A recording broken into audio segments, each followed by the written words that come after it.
안녕하십니까, 무시장입니다. 자, 이번 시간에는 렌즈를 하나 보여드리려고 합니다. 이 렌즈고요. 이거 24-200이라는 니콘에서 나오는 줌 렌즈입니다. 자, 요거 이제 저랑 같이 일하는 친구가 지금 사용하고 있는 렌즈인데 나쁘지가 않더라고요. 이게 생각했던 것보다는. 그래서 좀 소개를 시켜드리려고 들고 나왔습니다. 일단 렌즈 외관부터 한번 보고 갈게요. 자, 위쪽에서 보시면 이렇게 렌즈가 약간 컴팩트한 걸 보실 수가 있어요. 좀 작죠? 손바닥만 하니까. 자, 이렇게 줌 렌즈를 돌리면 많이 나옵니다. 앞으로 200mm까지 되면은 이렇게 많이 나오는 렌즈예요. 그래서 갖고 다닐 때는 이렇게 접어서 튀어나오지 않게 여기 이제 잠금 장치가 있어요. 이렇게 하면은 렌즈가 안 돌아가죠. 이 상태로 들고 다니시면은 렌즈가 앞으로 쏟아지지가 않아요. 그래서 이렇게 잠금 장치를 이용을 해서 휴대를 하시다가 촬영하실 땐 풀고 24mm부터 해서 200mm까지 다양한 화각을 촬영할 수가 있습니다. 이런 렌즈들은 대부분 조리개가 이제 가변이에요. 그래서 여기 보시면 4에서 6.3이라고 써 있잖아요. 그래서 24mm일 때 f4고요. 23mm 벗어나는 순간부터 어두워집니다. 계속 쭉쭉쭉 어두워지다가 결국에는 끝에 가면 6.3이 돼요. 그런 렌즈고 렌즈 구경은 67mm를 사용을 합니다. 그래서 좀 작은 편에 속해요. 그러다 보니까 이 구경이 작으니까 아무래도 이제 6.3까지 어두워질 거겠죠. 이 구경이 더 커졌다고 하면은 조금 더 밝은 조리개 쓸 수 있었을 거예요. 왜냐면 이제 받는 양이 많아지니까. 자, 이렇게 보신 것처럼 이제 앞에 줌 렌즈가 크게 있습니다. 줌 링이 크게 있습니다. 줌 링이 크게 있고 이 뒤에 이제 멀티 펑션 링이 있어요. 여기에는 이제 제가 원하는 기능을 넣을 수가 있겠죠. 뭐 조리개를 넣든지, 노출 보정을 넣든지, 감도를 넣든지 뭐 이런 걸 할 수가 있고, 카메라에서 이 렌즈는 이제 여기 이제 AF, MF 이제 셀렉터가 없어요. 카메라에서 조정을 하게 되는데 카메라에서 초점 모드를 매뉴얼로 바꾸면 이 링이 초점 링으로 바뀝니다.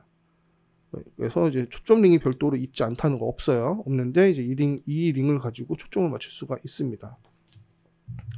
자, 오늘 같이 비교할 렌즈는 이제 24-120인데 이거는 이제 아시는 분들은 많이 아시겠죠? 24-120. 이 렌즈 같은 경우에는 앞에 초점 링이 따로 있어요. 따로 있고 줌 링도 이제 요 뒤에 가운데 이렇게 있고 그다음에 그 뒤에 멀티 펑션 링이 이렇게 있습니다. 이제 요 렌즈 같은 경우에는 이게 재질이 플라스틱 같아요. 여기 만져보시면 플라스틱인데 이 24-120은 그래도 플래그십 렌즈 군이죠. S 렌즈 군이다 보니까 요 링이 금속으로 되어 있는 게 좀 차이가 있고요. 이 렌즈 같은 경우는 지금 안 보이시겠지만 제가 테이프로 붙여놨어요. 여기 이제 24-120은 AF와 MF를 여기서 선택할 수 있는 스위치가 하나 있습니다. 근데 저는 이 스위치를 전혀 안 쓰거든요. 그래서 오작동하지 말라고.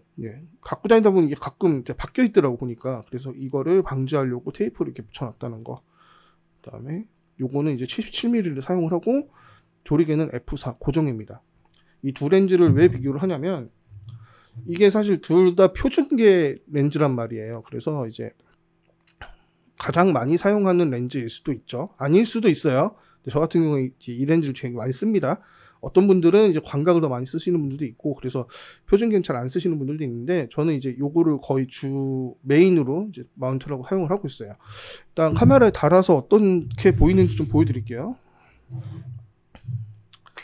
먼저 24-120을 마운트를 해보면 요런 느낌입니다. 요런 느낌이고 자, 위에서 보면 요런 느낌이고 이 렌즈도 이렇게 많이 앞으로 나와요. 근데 이따 보시면 아시겠지만 거의 비슷해요. 나오는 길이가 요 정도 나오는데 이렇게 손바닥 하나 정도 앞으로 튀어나옵니다. 24-120도. 자, 마운트는 요런 느낌이고 자, 24-200을 마운트를 하면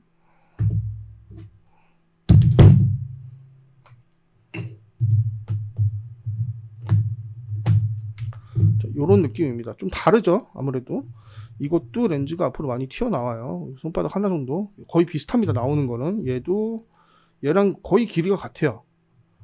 그죠? 거의 비슷하죠?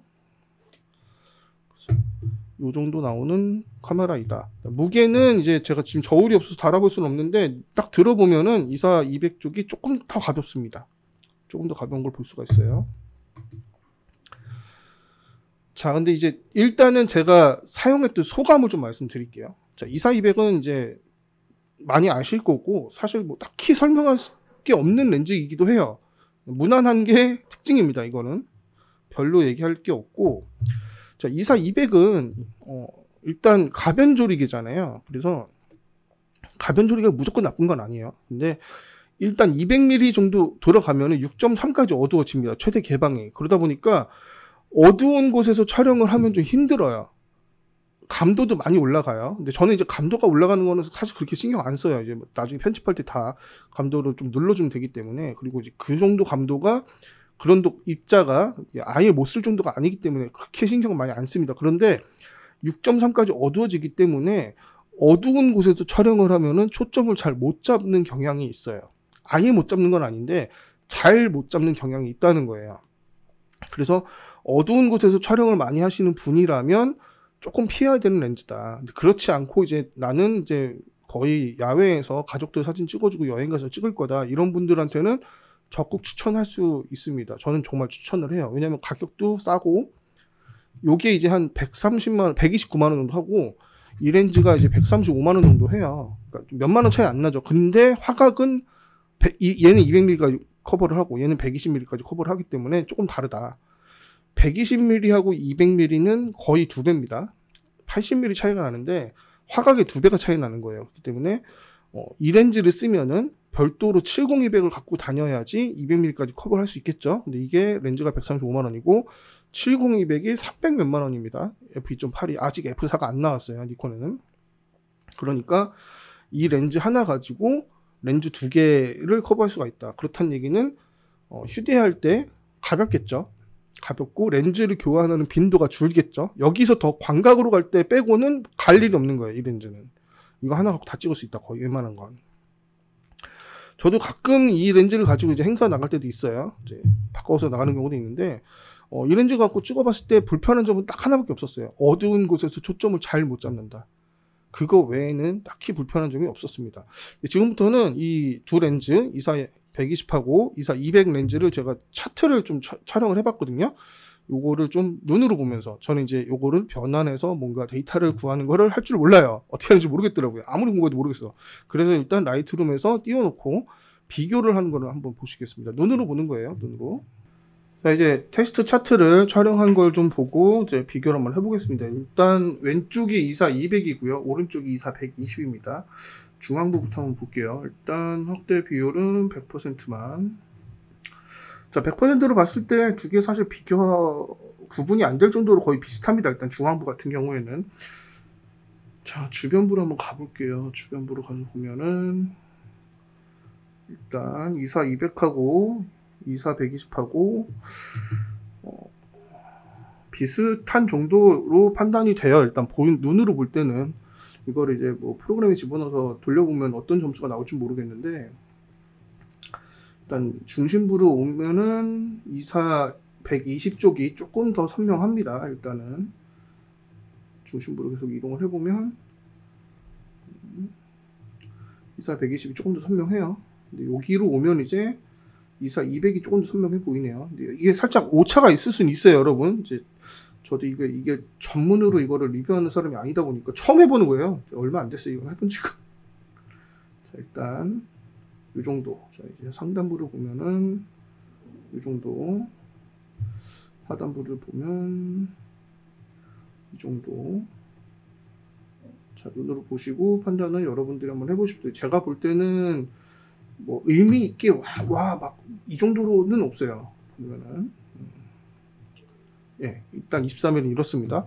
여기까지는 아직 제가 뭐 와 정말 차이가 많이 나네, 약간 이런 건 못 느꼈어요, 아직까지.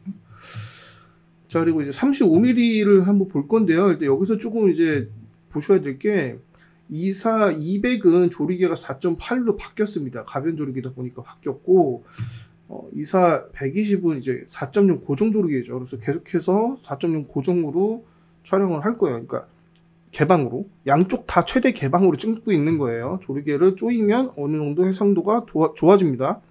아무래도 조금씩 조이면 좋아지는데 24-200 같은 경우에는 조인 게 아니고 가변 조리개이기 때문에 바뀐 거예요. 자, 주변 일단 앞에 이제 중앙부부터 보면 이것도 100%를 일단 볼게요. 자, 100%로 봤을 때는 별 차이가 없습니다. 일단 1시 방향으로 한번 가볼게요. 그래서 자, 여기서도 그렇게 크게 뭐가 다르진 않아요. 보면 자, 여기도 이렇게 봤을 때 100%로 봤을 때는 별로 다른 게 안 보이죠. 근데 이제 이거를 좀 키우면 200% 정도 되면은 24, 200이 조금 더 좋습니다. 근데 저는 이제 100%로만 볼게요. 앞으로는 이렇게 봐서 우리가 눈으로 봤을 때 어떤 렌즈가 얼만큼의 차이가 나냐 이 정도만 보면 되니까 보면 된다고 저는 생각해요. 저는 이 정도면은 렌즈를 비교할 때 충분하다고 생각을 하거든요. 그래서 이 정도로 보고 자, 주변부를 계속 보겠습니다. 자, 여기도 비슷하고 여기도 비슷해 보입니다. 아주 조금 24, 120이 조금 선명해 보이기는 해요. 자, 이런 선들도 보면 저 조금 차이가 나긴 합니다. 자, 35mm에서도 와 24, 200 못쓰겠네 이런 느낌은 없었어요 사실. 자, 50mm를 한번 비교를 해볼게요. 50mm도 중앙부부터 보면 자, 이렇습니다.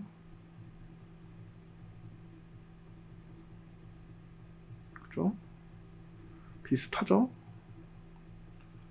자, 여기서 차이가 좀 나네요. 보면은 24, 120 쪽은 그래도 여기 숫자들이 선명하게 나오는 편인데 아주 조금 포커스가 안 맞은 것처럼 이제 뿌얘지긴 했지만 24, 200 같은 경우에는 여기서 조금 차이가 납니다. 아무래도 자, 여기서 보면 이 부분에 차이가 나죠.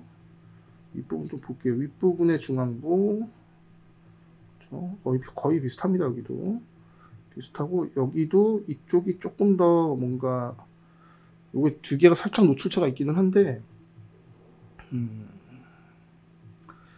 네, 이쪽은 살짝 포커스가 더 나가 보이네요. 24, 200 쪽이.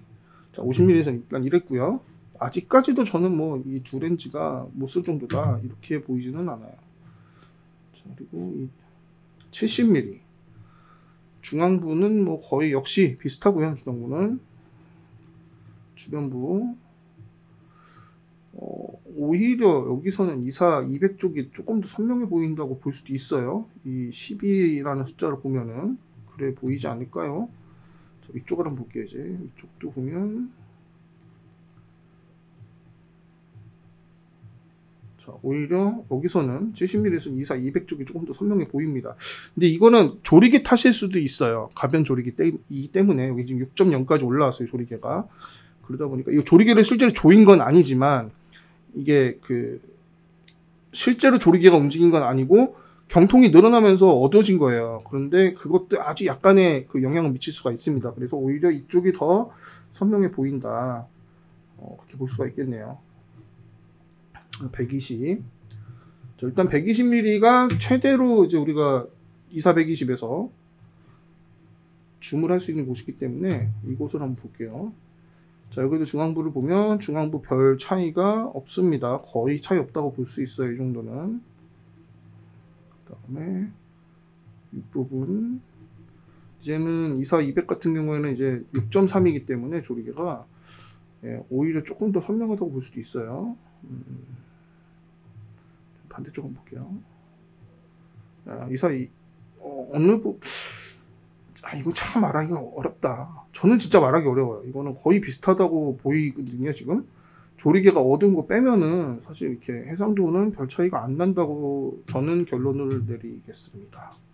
자, 끝으로 이제 200mm를 이제 비교를 해봐야 하는데 24, 200에는 200mm가 있지만 24, 120에는 200mm가 없습니다. 그래서 104, 100에 200mm하고 일단 비교를 한번 해볼게요. 그래서 자, 여기도 중앙부를 봤을 때는 104, 100 쪽이 조금 선명하긴 해요. 근데 이게 뭐 아주 눈에 띄게 뚜렷하게 104, 100, 200mm가 더 좋다라고 말하기는 어렵고요. 자, 주변부는 확실히 이제 104, 100 쪽이 더 선명합니다. 이 정도는 선명하다고 얘기할 수 있고요. 이쪽도 한번 볼게요. 자, 여기도 마찬가지로 이쪽에 3대2 숫자를 보면 24, 200 쪽보다 104, 100 쪽이 조금 더 선명할 수 볼 수가 있어요. 그렇죠? 자, 이것도 마찬가지로 아래쪽은 이제 수평이 좀 덜 맞아서 그런지 아래쪽에서 별 차이가 없었지만 어쨌든 24, 200과 104, 100의 200mm를 비교를 해봤을 때 104, 100 쪽이 조금 더 좋다는 결론이 나왔습니다. 자, 24-200과 24-120을 비교를 해봤고요. 이제 200mm 구간에는 이제 24-120이 없기 때문에 100-400을 사용을 했는데, 사실 좀 비교하기는 좀 그런 것 같아요. 100-400하고 24-120을 비교하기는, 아무래도 좀 4배 줌 렌즈하고 10배 줌 렌즈를 비교하기엔 좀 무리가 있을 것 같은데, 어쨌든 24-120하고 24-200을 비교를 해봤을 때, 완전히 이건 쓰레기다라고 얘기할 정도의 렌즈는 아니에요. 24-200 자체가. 뭐 가격도 이렇게 싼 건 아니죠, 사실. 뭐 번든 뭐 몇십만 원의 렌즈가 아니고 이건 100만 원 초반대를 줘야 되는 렌즈이기 때문에 가격이 좀 있는 편입니다. 아주 저렴한 렌즈는 아니지만, 본인의 촬영 목적에 맞게끔 선택을 하신다면 24-200도 훌륭한 선택이 될 것 같아요. 일단 렌즈 자체가 컴팩트하고 가볍기 때문에 가지고 다니기에 되게 좋습니다. 일단 뭐 좀 무거운 짐을 지고 다니는 걸 즐기시는 분이라면 이제 렌즈를 많이 갖고 다니셔도 괜찮겠지만, 그런 게 아니고 이제 좀 가볍게 다니고 싶다 이런 분들은 이 렌즈를 사용하셔도 될 것 같고요. 여행 갈 때는 굉장히 좋을 것 같아요, 일단. 왜냐면 이제 광각부터 우리가 이제 이 24mm 이하의 광각은 못 쓰겠지만 24mm도 굉장히 넓은 광각입니다. 옛날 같았으면 정말 이게 제일 광각이에요. 제가 처음 사진 시작했을 때는 진짜 35mm만 돼도 와 광각이다 막 이렇게 할 때예요, 옛날에는. 뭐 너무 옛날 얘기해서 그렇긴 하지만 어쨌든 이제 뭐 초광각이 아닌 이상은 24mm도 굉장히 넓은 광각이기 때문에 24mm부터 200mm까지 다 사용할 수 있는 하나의 렌즈 가지고 사용할 수 있는 렌즈이기 때문에 굉장히 좋은 렌즈라고 생각이 됩니다. 뭐 해상력도 괜찮고 화질도 괜찮게 나오고, 다만 단점은 가변 조리개에 6.3까지 가기 때문에 어두운 곳에서는 초점을 잘 못 맞출 수도 있다. 그래서 이제 근데 이게 그렇게 찍는 사람이 많지 않잖아요. 아주 어두운 데서 막 플래시 쳐가면서 저나 그렇게 찍죠. 이제 보통 분들은 그렇게 촬영 안 하시니까 일반적인 상황에서는 두루두루 좋은 성능을 내주는 렌즈라고 생각이 돼서 이제 이렇게 보여드리는 시간을 가져봤습니다. 혹시 렌즈 24-120을 살까, 24-200을 살까 고민하시는 분들은 이 영상 참고하셔가지고 결정하시면 좋을 것 같아요. 제가 지금까지 말 안 한 부분에서 궁금하신 게 있으면 댓글 달아주시고요. 아직 구독 안 하셨으면 구독 한번 눌러주시고, 이거 이외에 뭐가 됐든 간에 제 능력이 되면 여러분들의 궁금증을 다 해결해 드리려고 합니다. 아무 영상에 댓글 달아주시면 영상 만들어서 올려드릴게요. 시청해주셔서 감사합니다. 고시장했습니다.